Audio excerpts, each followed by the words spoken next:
रुख करते हैं स्पोर्ट्स की खबरों की जानिब। तमारा जैड का शानदार खेल फ्रेंच ओपन के सेमीफाइनल में पहुंच गई। तमारा जैड का टेनिस के खेल में आलमी सतह पर 50वां नंबर है। इन्होंने इससे कबल कभी भी किसी बड़े इवेंट के दूसरे राउंड में रसाई तक हासिल नहीं की थी। इन्होंने स्पेन के खिलाड़ी पाउला बार्डोसा के खिलाफ शानदार खेल पेश करते हुए उन्हें 7-5, 4-6 और 8-6 से शिकस्त दी और फाते रही।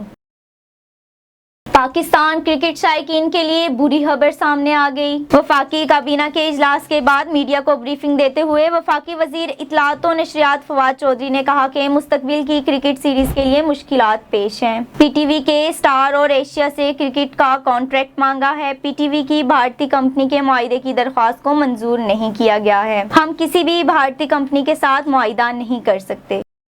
पाकिस्तान सुपर लीग के दफाई चैंपियन कराची किंग्स के कप्तान अमाद वसीम ने प्ले ऑफ तक रसाई को हदफ बना लिया। मीडिया से गुफ्तगू में इन्होंने कहा कि कोशिश है कि अच्छी क्रिकेट खेलें। पीएसएल में अभी तक कोई भी टीम अपने टाइटल का दफा नहीं कर पाई। अमाद वसीम ने अपने ऊपर होने वाली तनकीद को भी मुस्तरद कर दिया।